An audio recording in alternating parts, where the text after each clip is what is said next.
Hey friend, welcome back to my channel. तो आज हम गए थे पार्क में। तो जो एंजॉइंग मोमेंट्स थे वो मैं आपके साथ शेयर करने वाली हूँ। तो सबसे पहले हमने कपड़े वगैरह प्रेस किए क्योंकि आयरन के बगैर कपड़े तो I don't think so they fit. और अनाया के कपड़े तो बहुत ही ज़्यादा खुले थे, वैसे इसकी ड्रेसिंग की थी तो बाद में दिखाती हूँ कि कैसी लग रही थी। फिर उसके बाद जो ये एक देसी जुगाड़ जो मैं लगाने लगी हूँ ये है कि मुझे इस टाइम नेल रिमूवर नहीं मिल रहा, टाइम बिल्कुल भी नहीं है। तो मैं इस नेल पेंट के ऊपर ही नेल पेंट लगाने वाली हूँ, यानी कि 10 मंजिला जो है ना टावर, इसके नीचे अभी ये मॉव कलर लगा हुआ है, फिर स्किन कलर लगा हुआ है, फिर ये जामुनी सा रंग लगा हुआ है और अब ये मैं पर्पल लगा रही हूँ ऊपर। तो I don't know how will they look but see this is the final result. यानी कि मेरा हाथ अच्छा लग रहा है लेकिन प्रॉपर पता चल रहा है कि नीचे कोई और नेल पेंट लगी हुई है, तो ऊपर मैंने ब्रश फेरा हुआ है। खैर दिन अच्छा गुजर गया, अच्छी लुक आ गई तो बस और क्या चाहिए। और जो ये चप्पली मैंने पहनी है ये है जी 250 रुपये की। ये मैंने हमारे मार्केट से ली थी जो कि बहुत ही सस्ते में मुझे मिल गई और किसी को यकीन नहीं आ रहा, तो मैंने सोचा चलो मैं ये भी शेयर कर देती हूँ। बिल्कुल फ्लैट सही है, इनके फ्लैट शूज़ हैं जो कि बहुत ही ज़्यादा अच्छे लगे हैं मुझे, कंफर्टेबल भी थे। तो सबसे पहले हमने ऑटो किया जिसमें सुंदरी बहुत ही ज़्यादा खुश थी, रिलैक्स थी। फिर उसके बाद हम पहुंच गए अपनी मंजिल पे और सिर्फ 240 रुपये में मैंने ये सारी जर्नी अटेंड की है। खैर अंदर जाने के बाद जो है पार्किंग एरिया है ये, यहाँ पर ज़्यादा पार्किंग होती है। फिर उसके बाद वो गेट जो है वो जेंट्स है, ये गेट लेडीज़ है, तो हम यहाँ से एंटर होंगे। तो मेरे घर के करीब सबसे करीब तरीन जो पार्क है वो यही है। वैसे इसको रावल पार्क कहते हैं और शहबाज शरीफ पार्क भी कहते हैं। बहुत ही ज़्यादा पुरसकून और अमन माहौल है यहाँ का, बिल्कुल नया बना है, यानी कि अभी साल ही हुआ है इसको बने हुए।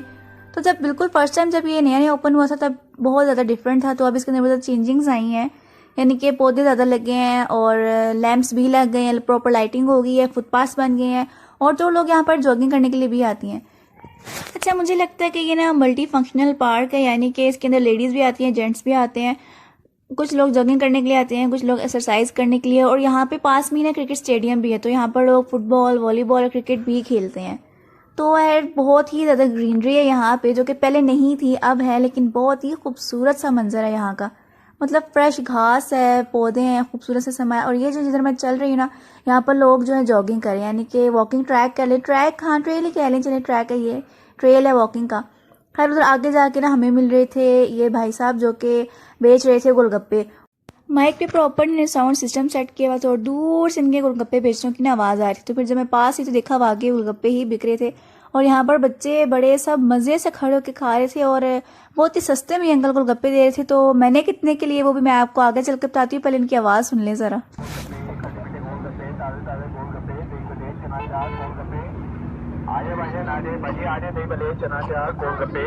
तो ये वाकई में खट्टे मीठे गोलगप्पे थे जो कि खटाई भी अंकल ने डाली और कुछ जो है ना वो मीठा टमाटो केचप पता नहीं क्या था वो भी डाला। तो अंकल ने बकायदा जंगले के नीचे से हमें गोलगप्पे पकड़ाए, ये कुछ इस तरह। एंड आई वाज लाइक वाकई ऐसे भी कभी होता है। और स्टील की प्लेट में और प्लास्टिक के जो बाउल है उसके अंदर हमें खटाई मिली और खटाई भी बस पानी था लेकिन टेस्ट अच्छा था, मतलब थी खटाई खट्टी लेकिन उस तरह मज़े की नहीं थे। तो मैंने ये लिए हैं 60 रुपये के। मैंने कहा 80 रुपये की प्लेट दे रही थी और मैंने कहा अंकल मेरे पास पैसे नहीं है, प्लीज़ 60 के दे दे। फिर अंकल ने 60 के गोलगप्पे दिए तो मुझे 10 रुपये का एक गोलगप्पा पड़ गया। लेकिन यार अच्छा दिन गुजर गया, जर्नी अच्छी गुजर गई, चलो और क्या चाहिए। उसके बाद ये सारा पार घूमते घूमते कोई 10-15 हज़ार फुट चल के हम अपनी मंजिल तक पहुंचे जहाँ पर हमें बैठ के गोलगप्पे खाने थे। खैर इसके अलावा और भी बहुत चीज़ें थी, पीछे टक शॉप वगैरह भी थी, वो भी दिखाती हूँ। लेकिन सबसे पहले मेन जो चीज़ थी वो ये थी कि सुंदरी किसी तरह से आराम सुकून से बैठ जाए। ड्रेस जो है इसका बहुत ही ज़्यादा बेशुमार खुला था, मुझे बिल्कुल इसके साइज़ का आइडिया नहीं था। बाजू इसके मशरिक जा रही हैं, टांगे इसके मगरिब जा रही हैं। और किस तरह से फिर हमने बैठ के इसको रिलैक्स किया, इसको केक चेक खिलाया, थोड़ा सा इसका मूड सेट हुआ, फिर हम जो है वो आगे अपनी मंजिल की तरफ बढ़े। तो फिर उसके बाद हमने सोचा क्यों ना इसको थोड़ी सी वॉक करा ली जाए। मुझे था कि जब पता नहीं मुश्किल से चलेगी भी नहीं, और ये जो है भाग रही थी, मतलब बाकायदा दौड़ लगाई थी मैडम साहिबा ने कि मुझे भागना है और इन पौधों के अंदर घुसना है। खैर घास इतनी ठंडी फ्रेश और नरम नरम थी कि मेरा वाकई दिल लगा था जूती उतार के इसके अंदर चलूँ, लेकिन सुंदरी साहिबा को छोड़ नहीं सकती थी कि इसने बीमार हो जाना था और इनका जो मूड था वो टोटली ऑफ था और इसकी नज़र उसी जगह पे थी कि जिधर से मुझे छोड़ा है मुझे वहाँ पे ही छोड़ो कि मैं दोबारा जो है ना कूदूँ। खैर कूदने का मौका मैंने दिया नहीं। फिर उसके बाद मैं सोचा क्यों ना प्ले स्टेशन या प्ले एरिया की तरफ चलते हैं। तो ये जो है बच्चों का प्ले एरिया बना हुआ है जहाँ पे लोहे के झूले लगे हुए हैं, प्लास्टिक का तो हर मुझे यहाँ पे कोई भी नज़र नहीं आया। सीसॉ था, खैर उसके बाद पिंक थी, स्लाइड्स थी, काफ़ी चीज़ें। तो ये दूर करके मुझे ना सुंदरी के एज के बच्चों का चलो कुछ नज़र आया। तो हमने सोचा चलो यहाँ पर जाके ट्राई करते हैं। फिर जो हमारे साथ बाकी बच्चे गए थे उनको भी ज़रा खुश करना था, तो पहले हमने इनको पिंग दे दी। मैंने कहा चलो आप लोग यहाँ पे झूला झूल लो, फिर हम आगे चलते हैं। तो बाकी जो हमारी आवाम थी वो पीछे बैठ के वेट कर रही थी और हम यहाँ पे खेलने के लिए आए थे। तो ये जो स्लाइड है ये मुझे पसंद आई है सुंदरी के लिए, मतलब काबिल बर्दाश्त है कि सुंदरी इस पर खुश हो जाएगी। और जब हमने सुंदरी को इसके ऊपर चढ़ाया, सुंदरी ने नीचे उतरने का नाम नहीं लिया, बाकायदा ज़ोर ज़ोर से चीखें मारने लग गई और बहुत ज़्यादा खुश थी, एक्साइटेड थी, इसलिए मैंने इसको नीचे उतरना मुनासिब नहीं समझा। वैसे पार्क में आने का मेन मकसद ये था कि सुंदरी थोड़ी सी फ्रेश हो जाए, क्योंकि पिछले 2 दिनों से इसको शदीद फीवर था। हो सकता है इसका टूथ निकल आए, तो इंशाल्लाह नेक्स्ट इसकी टूथ सेलिब्रेशन भी करेंगे।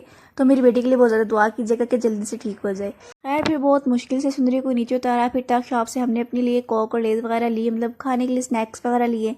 फिर उसके बाद ये जो है पूरा पार्क का सर्कुलर व्यू मैं आपको देती हूँ। वो प्ले स्टेशन है, यानी कि प्ले एरिया है बच्चों का, ये क्रिकेट स्टेडियम है, ये सारा पार्किंग एरिया, और यहाँ पर जो है हम बैठे थे और खाना शाना खाया था। और ये हमारी सुंदरू साहिबा जिनको अब शदीद भूख लगी और क़यामत आने वाली है, तो मैंने डिसाइड किया क्यों ना पहले इनको फीड करा लिया जाए। तो सुंदरू को फीड कराने के बाद हम सीधा आ गए घर। ब्लॉग कैसा लगा, लाइक सब्सक्राइब शेयर लाजमी करना and stay blessed, stay happy.